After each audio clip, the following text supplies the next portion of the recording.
Olá, sejam todos muito bem-vindos a mais um podcast da Genuscast. Quem vos fala é Sônia Brandão. E hoje eu estou aqui com uma pessoa muito especial. E aproveitando, eu queria falar o seguinte: que eu estou com psicólogo, então eu preciso, né, usar as palavras certas. A gente sabe que a pessoa que você se tornou hoje, ou a pessoa que eu sou hoje, se deve ao que eu recebi na minha primeira infância, até os 7 anos. E baseado nisso, Rochelle, eu queria que você contasse um pouquinho da sua história. E foi a Rochelle lá que recebeu o carinho do pai e da mãe, que recebeu a orientação do pai e da mãe, lá na primeira infância. A mulher que você se tornou hoje. Uma mulher que é advogada, psicóloga, e trabalha também com mulheres nessa questão de agressão física e verbal. Então, eu queria que você contasse um pouquinho essa sua trajetória, de como você começou até hoje. Lembrando que a gente está falando de mulheres e suas carreiras, né? Então, a história da mulher é importante a gente saber e a gente entender que a vaidade é um pilar muito importante para a mulher, né? Então, isso a gente vai conversar mais, mas eu queria que você me contasse um pouquinho da sua história, desde a tua primeira infância até hoje, da mulher linda que você se tornou e uma mulher que a gente sabe que tem aí tem feito um trabalho muito bonito. Muito obrigada. Então, primeiro eu queria agradecer a todos, né, principalmente o seu convite, Sônia, Prazer. né, por estar aqui na Clínica Rochelle. A clínica é uma clínica de psicologia, de atendimento em psicologia clínica, Sim. né? E aí, aqui ficam as várias histórias, né, das várias pessoas que passam por aqui, mas Histórias às vezes não tão bonitas, né? Às vezes dolorida, foi mas tudo superável, né? superável. Isso. E aí, agora, né, estando desse outro lado, para poder falar da minha história, desde a primeira infância, foi exatamente aí, né, que eu tive o desejo de me tornar psicóloga. Então, eu nem sabia ainda pronunciar direito a palavra psicóloga. Sério? Sim, não sabia. Que gracinha! Gostava muito dessa função, né, de ajudar, de ouvir, né, então essa função de cuidado, ela sempre perpassou, assim, minha infância. Que lindo isso! Sempre quis fazer psicologia, mas quis o destino que durante o tempo de vida do meu pai, que era um grande advogado, né, meu pai faleceu, isso, e aí eu acabei fazendo direito primeiro, para depois fazer psicologia. Mas você fez o direito muito mais por ser de família. E para agradar teu pai? Eu acredito que sim. É, porque assim, a figura do meu pai era uma figura assim, um homem de personalidade muito forte, né? Muito caricato, né? E Então, a gente tem essas coisas, né, que a gente sim, sai e olha o cuidado que a gente tem que ter, né, e você também tem que ter com os seus pacientes, porque a escolha é tua, exatamente. mas você foi por um lado, por quê? Baseado O no pai. no pai, Isso. e na questão de ver teu pai feliz, né. Exatamente. Mas E realizada com a realizado. profissão, né? Mas você se realizou no direito? Me realizei e hoje eu estou somente como psicóloga, né, clínica e também psicóloga, que atua na área do parecer, né, Sim. pareceres técnicos. E aí, assim, não tem jeito, né, tá no meu sangue essa questão jurídica, né, então hoje eu auxilio a psicologia e também o direito. Então vem muito do meu pai, da minha família, né. Ah, que bom. Então a herança foi excelente. Isso. Apesar de ser Sim, um momento que foi para você difícil, de né. difícil escolha, né, porque são bem diferentes, né, tudo bem que você vai ali na mente, Sim, mas são bem diferentes, né. bem diferente. E parabéns pela escolha, porque quem ganha são as crianças, somos nós que somos atendidas, que a gente eu digo o seguinte, Rochelle, o mundo está doente.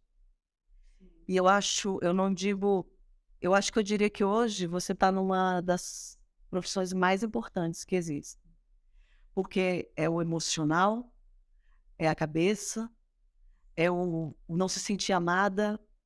Então, assim, e nesse percurso que você teve medo? Muito medo. E assim, eu vivi muitas coisas até chegar aqui, né. Então, assim, a renúncia de uma profissão para outra, né? Então, assim, muitas coisas eu ouvi. Uma delas, inclusive até do meu pai, você vai fazer psicologia, você vai ter de fome, né? Psicologia é coisa de gente maluca, de gente doida, né? Mas isso era muito comum, gente, eu vi isso. Ainda é. As pessoas às vezes têm muito medo de ir ao psicólogo e ser diagnosticado com alguma coisa, né? E nós... Mas o mundo tá doente, amiga, vamos combinar? Porque eu vejo assim, eu vejo crianças com problema, eu vejo crianças com até de aceitação de repente, de uma relação do pai e da mãe.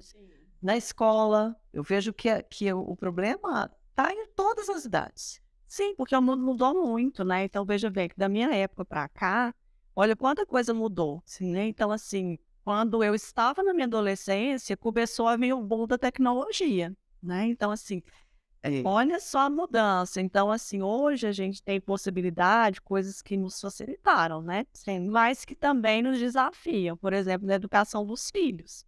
Pois é, com esse bando de coisas de redes sociais, de internet, como é que isso? É até uma pergunta que eu acho que todo mundo deve ter curiosidade. Como é que lida com isso? Porque, assim, eu vejo pais, às vezes, até, não, meu filho, vai, fica com o celular, esquece até de repente, de jantar juntos, de almoçar juntos, Ter um momento de qualidade. e eu vejo que isso é geral, não é? Sim, e aí a gente precisa tomar muito cuidado, né? Porque, assim, cientificamente, o que é comprovado hoje é que a gente tem vários prejuízos na esfera cognitiva Da criança para a criança, exatamente com a exposição nas telas, assim, demasiada, né? muito intensamente, exatamente. E, além disso, assim, quais os limites que os pais estão dando para os filhos?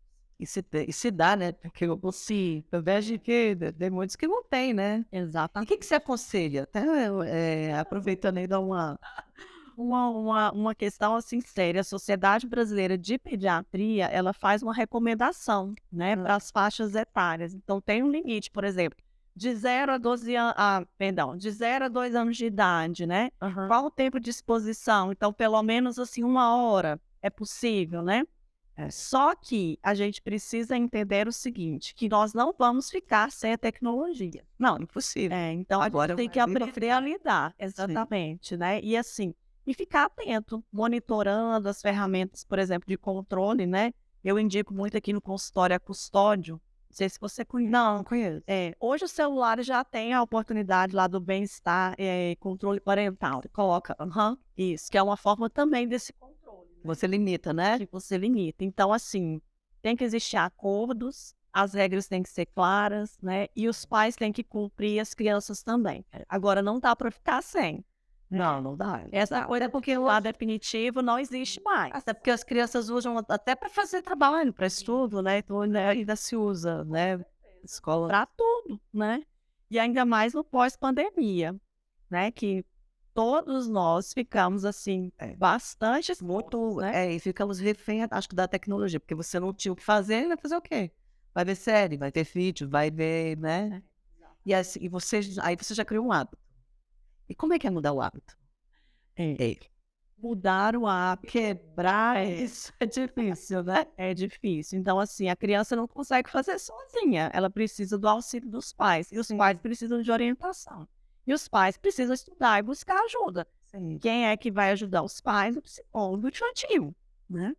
Então, o psicólogo infantil, ele não está mais no lugar, não é que não está mais, ele não deve estar nesse lugar, né? Daquela terceirização do cuidado, como também as escolas, né? Então, assim, Eu acho que hoje é um conjunto, né? Todo mundo tem que trabalhar junto, E eu digo o seguinte, para mim, todo mundo deveria ter um psicólogo.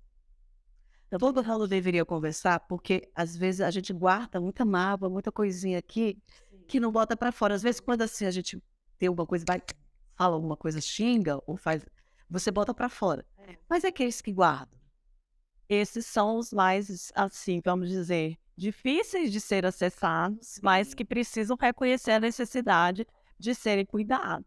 Mas ainda tem aquela questão, psicólogo é profissão de doido, né? Sim, ou psicólogo é algo que você disse que eu não consigo pagar, né? Não, é bem acessível, né? É acessível, e hoje a gente tem várias redes, né? Então, por exemplo, as redes de atendimento nas próprias universidades, de alunos que estão se formando, tem uma qualidade excelente. Estão ali, né, sob a supervisão de professores que têm um conhecimento fantástico, assim. Então, vale muito a pena. Se as pessoas, a sociedade precisa conhecer os outros serviços que dão acesso, né? Por exemplo, Sim. as mulheres em situação, por exemplo, de violência, né? Ótimo, você está porque a gente perguntar, mas e você faz esse trabalho com relação à violência da mulher, tanto física quanto psicológica, né? Que é a questão da verbal, que às vezes é velada e a gente nem sabe, né? Ou às vezes a pessoa nem sabe que está sendo, falando, recebendo alguma coisa violentada verbalmente. Me explica o que, que seria a violência verbal, porque sempre tem, acho que tem essa dúvida para todo mundo. O que, que seria essa violência verbal? Tá. Então, veja bem, quando a gente fala, né, de atendimento às mulheres em situação de violência doméstica, foi porque uma mulher, ela sofreu violência doméstica e muito covardemente, assim, né, pelo ex-marido. Ela foi muito violentada. Depois, em outra oportunidade, eu conto a história da Maria da Penha, mas foi graças a ela que hoje há o reconhecimento das violências, que são várias violências. Então, essa violência velada que você está falando aí, ela é presente, É muito presente e uma das mais difíceis de diagnosticar ou não. Então, não é que ela seja mais difícil, ela é delicada de se apurar, porque muitas vezes a mulher vai trazer consigo exatamente um medo tão grande de abrir mão, por exemplo, da questão financeira dependente, né? Da questão de, Eu acho que é uma das piores, né? Dependência financeira. da morte, né? Da própria ameaça de morte também. Então, a violência, ela perpassa por vários caminhos. Então, existe a violência moral, a violência patrimonial, a violência psicológica, a violência religiosa, a violência política. São mais ou menos umas 8 violências aí. E ainda pode entrar a violência obstétrica daqui a pouco, que existe uma luta. Sim, que é a do médico, Isso, do parto, do parto, né? bem. Nossa, Bem. E aí, você me perguntou o que que é violência verbal, né?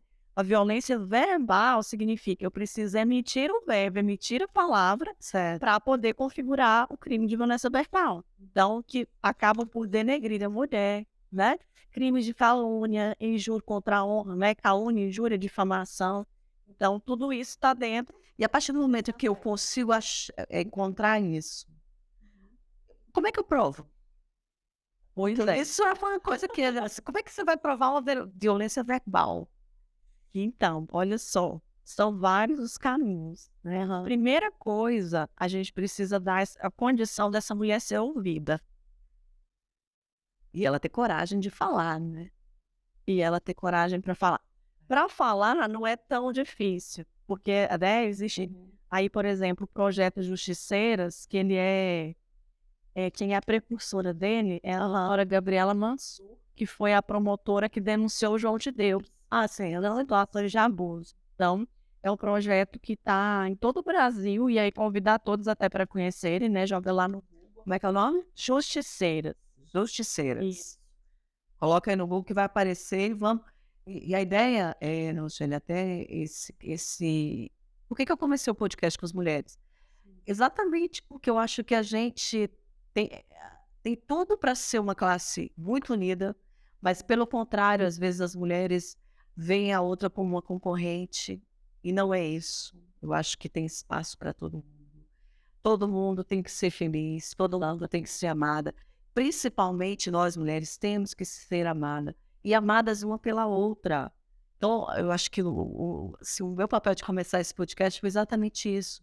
É juntar, unir as mulheres. Vamos andar de mão dadas. De mãos dadas para quê? Para que a gente busque uma qualidade de vida melhor para cada um de nós. As histórias entrelaçadas. Entrelaçadas. Que pode ter sido bom para mim, pode ser bom para você. Exatamente. Ou vice-versa, né? Numa troca inicial mesmo. É isso mesmo. Mas, ó, e aí eu queria te fazer uma pergunta. Eu sei que você canta. Nossa, meu Deus. E teve uma vez que teve aí um projeto Voz e Violão, que eu me lembro dessa história que contaram. Pois é, coisa da Claudinha, né? Mas, na verdade, na época eu fazia caminhada com ela e ela me contou sobre isso, que você fez voz e violão e fez um momento especial. Queria que você me contasse sobre isso. O que que foi? Então, na verdade, assim, a música, eu gosto muito de música, né? Eu gosto de ouvir, gosto de cantar. Eu já toquei violão, mas hoje, assim, tô meio que afastado, deveria até retomar. Mas eu acho que a música é um caminho também terapêutico. A música cura. A música Eu cura acho que a também. música cura. Ela nos dá essa possibilidade. Agora, sem dúvida, assim, a música ela nos traz memórias afetivas. Totalmente, né? Boas, ruins, maravilhosas, Exato. de doer o coração, de sofrer. Bem isso. Mas para você, a música, ela entrou como foi um calmante A ou foi música, para lembrar? eu acho que a música, assim, todas as vezes que eu tô tendo essa possibilidade, assim, por exemplo, a Claudinha, né? Claudinha é professora de música e back vocal, um trabalho sensacional. E aí, assim, eu entro num estado, assim, de plainar, Que delícia. né? E aí, por falar em plainar, me vem muito a figura da mulher, né? Como águia, por exemplo, não só trazendo a figura, por exemplo, como empreendedora, não, né? Mas aquela mulher que muitas vezes está cansada, né? Sobrecarregada de muitas jornadas, dedicação aos filhos, com a família, mas que a gente precisa ter o cuidado de deixar que outras pessoas nos carreguem nos cuidando. Então, esse é o sentido de plágio, entende? E a música me traz isso. Essa paz, essa É, coisa de leve. livre.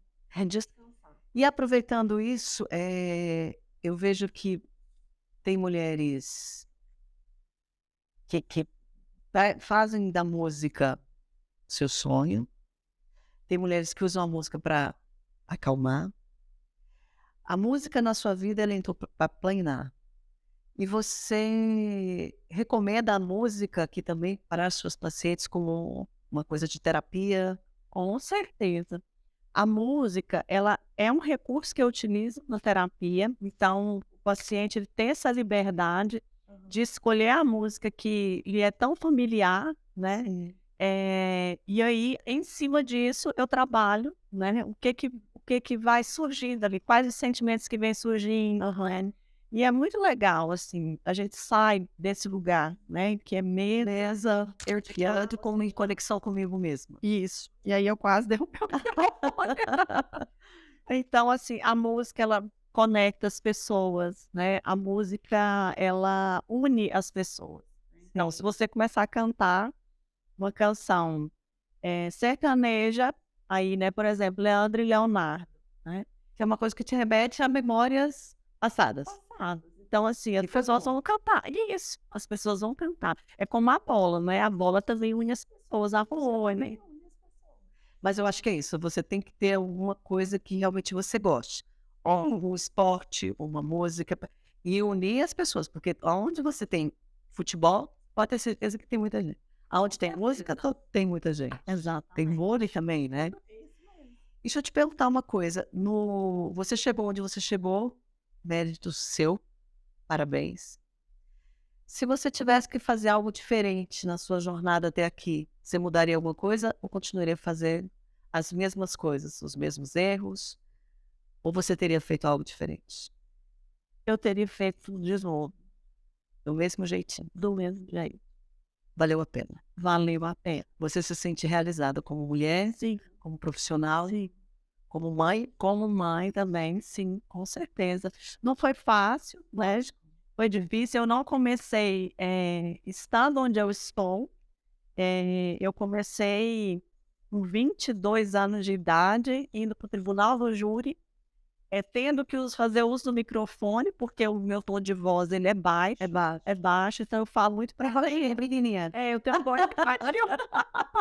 exatamente. Então, assim, foi difícil, porque o mundo do direito é um mundo muito Masculino? masculino. Exatamente. E aí foi difícil, assim, ter que fazer audiências, ter que fazer sustentação oral. E meu pai foi muito meu professor, né? Eu imagino tudo. E seu pai é seu herói, né? Meu pai, sim, sem dúvida. Como é que é o nome dele? Divino Moreira, Menina, que Deus o tenha. Divino mesmo, assim. E minha mãe também, né, no apoio, assim, Claro. que é aquela família que o pai é o provedor, a mãe cuida Sei. de casa, Mineira, filhos, mineira. mineira. Então, meu pai goiano, né? Aham. Então, foi essa minha trajetória, mas assim, eu nunca abri mão, nem quando eu tinha 7 anos de idade, assim, dos meus sonhos. Que bom isso, né? Porque a gente, às vezes, assim, eu vejo mulheres que se frustram porque chega na idade e fala assim, eu não sei se é isso que eu quero. Sempre há tempo para começar, né? Mas quando você tem isso muito definido, por mais que você tivesse definido, mas você teve que fazer alguma coisa antes para agradar alguém. Mas que hoje, mas se você fez, mas a junção dos dois hoje, torna você uma mulher diferenciada, né? E parabéns. Muito obrigada. E deixa eu te falar, fazer uma outra pergunta aqui, assim, a gente está indo pros finalmente, porque a hora aqui não vai impressionante para passar lá.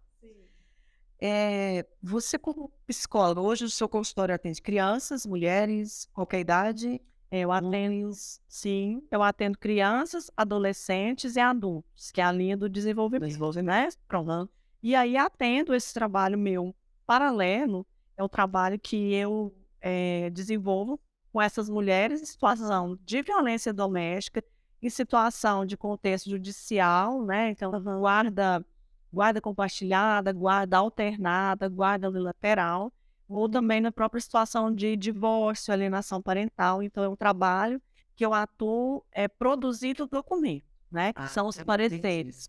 Ou parecer, ou uma contestação, né? Uma contestação dos laudos que são emitidos dentro do processo. Certo. Então, nesse sentido, eu atuo como psicóloga, né? Tanto clínica quanto atuando, produzindo esses documentos. Que interessante isso, né? E tem muita gente te procura para isso? Tem, é bastante, porque hoje em dia tem uma falta muito grande no mercado, né? Principalmente dessa área que entrelaça a psicologia e o Direito. Aí, gente, quem tiver com algum problema, aí embaixo vai ter o Instagram dela, o telefone dela, se ela disponibilizar. Sim. Então, já fica aí a dica, se alguém estiver precisando, conte com ela. E vamos para o nosso finalmente? Vamos lá. Para o finalmente, eu queria que você, antes da gente, você topa fazer um bate-bola?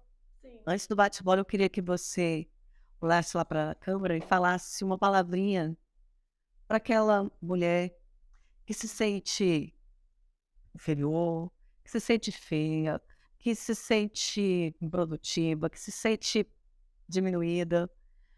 O que você, como profissional da psicologia, uma mulher que tem uma beleza, que se preocupa em se arrumar, que eu acho que é importante a gente estar bem, porque eu sou aqui, a minha carcaça é o que está dentro. Então, o que você fala, uma palavrinha para elas aí? Então, não tem nada melhor, né, para a gente finalizar aqui, né, essa nossa etapa, do que a gente trazer para nossa própria história, assim, o nosso próprio amor próprio, né? Raro, viu? As pessoas hoje não estão tendo amor próprio. Exatamente. E o amor próprio começa lá na primeira infância. E deixa eu te falar, e amar exatamente como você é, né? Com os seus defeitos, com a sua gordurinha. E daí, não é isso? Se amar como você é. Exatamente. Sem ficar utilizando hoje, né? Antigamente a gente já revista. Tá todo mundo ficando igual, né? Com cara que Isso. Com a questão da harmonização facial, né? Então, tem que tomar muito cuidado. a nossa naturalidade está deixando de existir, né? Então, o amor próprio é exatamente esse cuidado que a gente tem que ter com a gente. Então, não é meramente a gente ir ao salão e poder fazer uma unha. Não, é muito mais do que isso. É você entender quais são as suas necessidades e ir em busca delas. Sim. Né? Isso é amor próprio. Né? Mas é você ter cuidado para com você. E aí eu fiz até uma live sobre autoestima. Sim, eu vi. Isso. E aí, ao final, eu até disse assim, o que é autoestima? É tudo aquilo que sobra depois que você se vê desmontada. Ai, vou Né? Ai, como é difícil a gente conseguir manter, né? E aí é isso. Você gosta do que você vê? né? E aí você me perguntou agora há pouco, assim, você conquistou isso, né? Você não ganhou de mão beijada, Não. você foi atrás, você batalhou, né? E aí, você gosta disso? Quantas vezes a gente para, né, assim, durante o dia para pensar sobre isso, né? O quanto eu gosto de mim, para que o que está aqui dentro de mim eu volte para fora, porque a gente às vezes gosta tanto do outro que esquece de se olhar para dentro e falar assim, eu gosto de mim, gente, e aí, o que eu faço por mim? Porque faz, né, Sônia, a nossa existência, ela surge a partir do outro. Sim, Então é você que olha para mim. Eu não consigo virar o meu rosto aqui e olhar para mim mesma. sim. É a partir dos seus olhos, né, que eles são lindos, que você vai me ver. Então, assim, a minha identidade, ela parte de você. E eu me vejo em você, e você Também. se vê em mim. Exatamente. E é isso que eu acho que a gente está aqui. Eu inspiro pessoas, você inspira pessoas, e você também pode inspirar pessoas. Depende de você escolher. Escolha inspirar pessoas. Escolha ter autoestima lá em cima. Escolha viver o melhor de você, né? Vamos pro bate-bola? Bora. Eu pergunto e você responde com uma palavra ou da forma que você Primeiro, né, quiser. que vem na Na cabeça. cabeça. Deus. Inalcançável. Inalcançável. Interessante. Seu divino. Ixi. Saudade. Eterna, né? Sua família. Saudade também.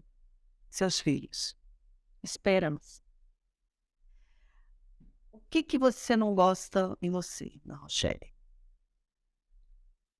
Eu não gosto das minhas dores. Não tolerar as suas dores, né?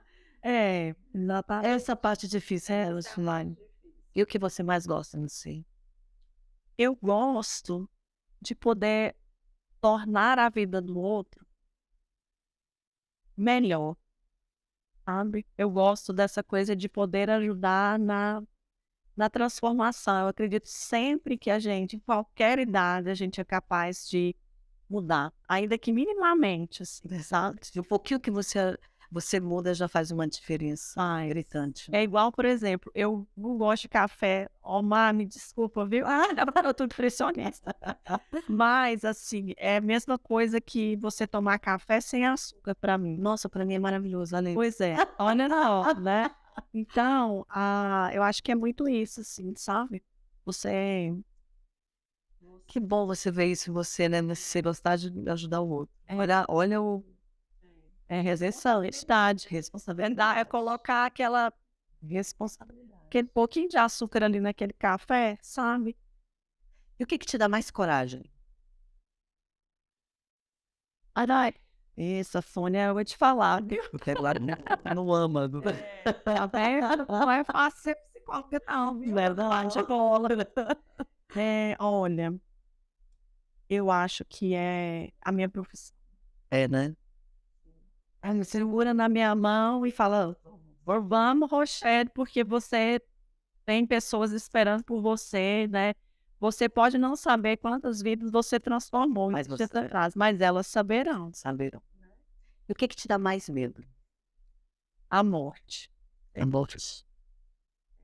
Sua ou de outros? De todos? De tudo.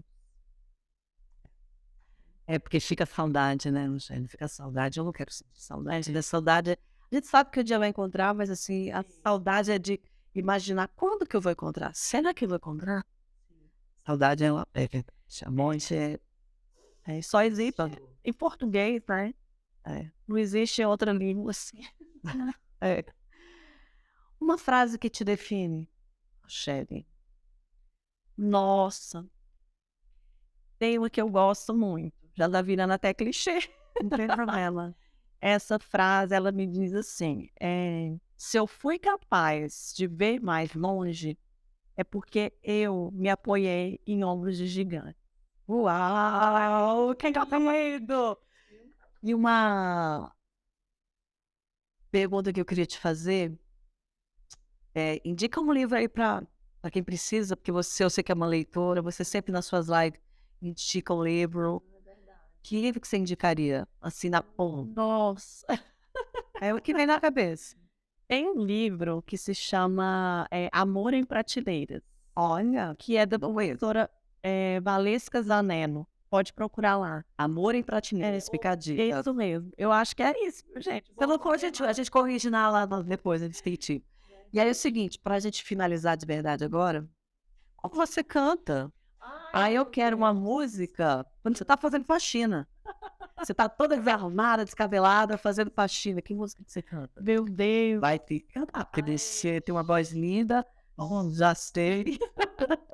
A Sônia outro dia se entrevistou, é uma moça que canta lindamente. Aí eu acho que ela é cantora, né? Ela é cantora, mas você também. E eu não sou. Mas ai, lá, uma música da faxina é fácil. Então, gente, eu não sei mesmo. Mas tem uma música da Ivete que eu gosto muito. Então vamos.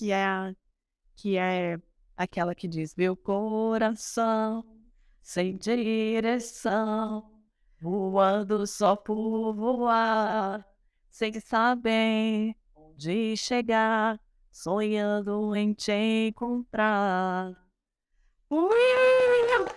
Obrigada. Depois você Você corrige depois. Obrigada, Michelle. Prazer estar com você. De coração, obrigada por essas dicas que você deu pra gente. E aqui, ó, é de mãos dadas que a gente encerra aqui e convida vocês para estar aqui com a gente. um beijo. Beijo, obrigada.